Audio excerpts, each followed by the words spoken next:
पश्चिम बंगाल में पहले चरण की वोटिंग ने सारे रिकॉर्ड तोड़ डाले। 90% से ज्यादा मतदान और अब सियासत में दावों की बाढ़। एक तरफ बीजेपी पहले चरण में 110 से ज्यादा सीटों का दावा करती है तो दूसरी तरफ तृणमूल कांग्रेस 100 से ज्यादा सीटें जीतने का दावा कर रही है। लेकिन सबसे बड़ा सवाल यही है कि इतिहास का सबसे भारी मतदान आखिर किसकी जीत की तरफ इशारा करता है। बदलाव की बयार होगी या फिर टीएमसी की वापसी? इस स्पेशल रिपोर्ट के जरिए देखिए।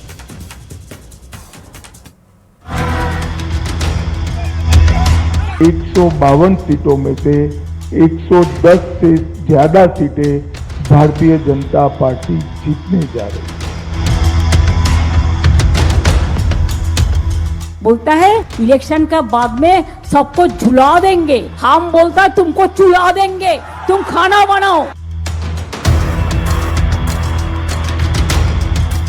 बंगाल में 90% से ज्यादा वोटिंग का इशारा क्या है?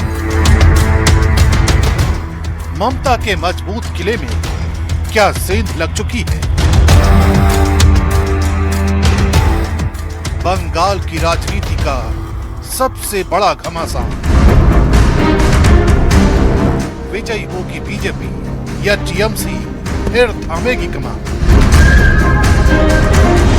बंगाल की फिजाओं में सियासी हवाओं का तूफान सा उठा है। एक ऐसा तूफान जो इशारों में बहुत कुछ बता रहा है, क्योंकि ये पहली बार है जब बंगाल की जनता ने प्रचंड मतदान किया है। 90% से ज्यादा वोटिंग ने सियासी हलकों में हलचल मचा दी है। सिर्फ वोट नहीं पड़े बल्कि रिकॉर्ड ध्वस्त हुए। इलेक्शन कमीशन ऑफ इंडिया के आंकड़ों के मुताबिक इतनी बड़ी भागीदारी अपने आप में एक संदेश देती है। गांव से लेकर शहर तक, महिलाओं से लेकर युवाओं तक हर वर्ग ने बढ़ चढ़कर हिस्सा लिया। यही वजह है कि अब हर पार्टी इस हाई वोटिंग को अपने पक्ष में देख रही है। सवाल ये नहीं कि किसने ज्यादा वोट डलवाए, बल्कि ये है कि इतने बड़े स्तर पर जनता का निकलना किस बदलाव या भरोसे की कहानी लिख रहा है। खुद केंद्रीय गृह मंत्री अमित शाह पहले चरण में 110 से ज्यादा सीटें जीतने का दावा कर रहे हैं। कितना आसन मिलेगा, कितना सीट मिलेगा भाजपा का? 110 से ज्यादा सीटें हम जीतेंगे। अमित जी, ये जो एरिया है यहाँ पे बहुत सारे जूट मिल है जो बंद पड़ रही है। आपका क्या काम रहेगा, क्या 5 काम रहेगा पहले ही भाजपा का सरकार बनाने के बाद?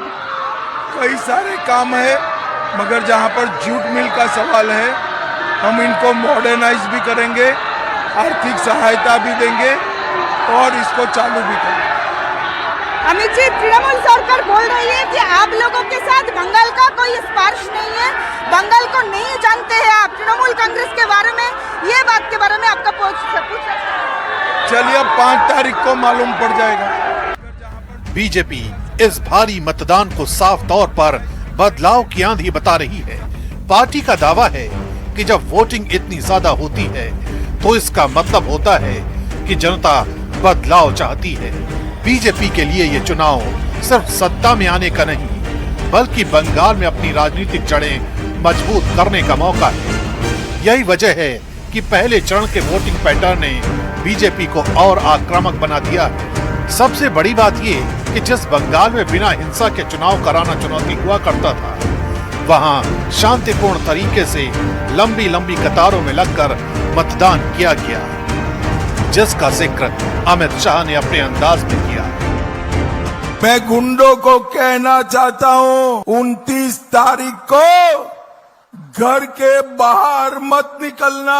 अगर 29 तारीख को घर के बाहर निकले तो 5 तारीख के बाद उल्टा लटका कर सीधा करने का।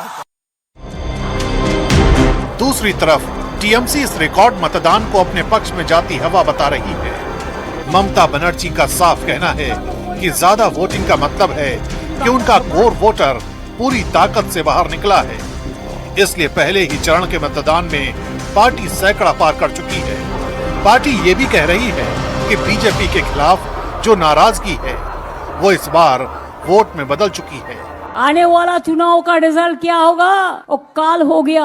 आउट जो बाकी है काल 100 का माफी कम जीत गया। आप बाद बाकी जो है आप लोगों को करना है। 143 अभी बाकी है। काल को 100 से ज्यादा हमारा काल ही हो गया और आज वो हमारा माइनस जगह था, लेकिन जो प्लस जगह है उसमें वो जबरदस्ती करेगा। आज इसी के लिए मीटिंग किया। बोलता है इलेक्शन का बाद में सबको झुला देंगे। हम बोलता है तुमको चुला देंगे, तुम खाना बनाओ। यही नहीं, ममता बनर्जी की इस तीखी चेतावनी ने चुनावी लड़ाई को और तेज कर दिया है। ममता बनर्जी साफ संकेत दे रही हैं कि पहला चरण सिर्फ शुरुआत है, असली मुकाबला अभी बाकी है। उनका दावा है कि जिस तरह से पहले फेज में बीजेपी को बोल्ड आउट किया गया, उसी तरह अगले चरणों में क्लीन आउट की रणनीति पर काम होगा। जो लोग सोच रहा है ऐसे बंगाल को फोर्सफुली कैप्चर करेंगे, वो लोगों को एक कहना है काल तुम लोगों ने हार चुका। काल जो वोट हुआ था, काल तुमको बोल्ड आउट किया और नेक्स्ट फेज में तुमको क्या करना चाहिए?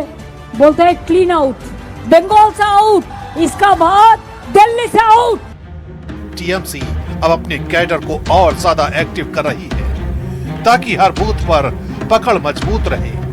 पार्टी का फोकस साफ है, ग्रामीण इलाकों और महिला वोटर्स को पूरी तरह मोबिलाइज करना। यानी आने वाले फेज में सिर्फ वोटिंग नहीं बल्कि सियासी आक्रामकता भी अपने चरम पर दिखेगी। ऐसा ही कुछ भवानीपुर विधानसभा में भी रोड शो के दौरान दिखाई दिया, जब ममता बनर्जी प्रचार अभियान के लिए सड़क पर उतर पड़ी।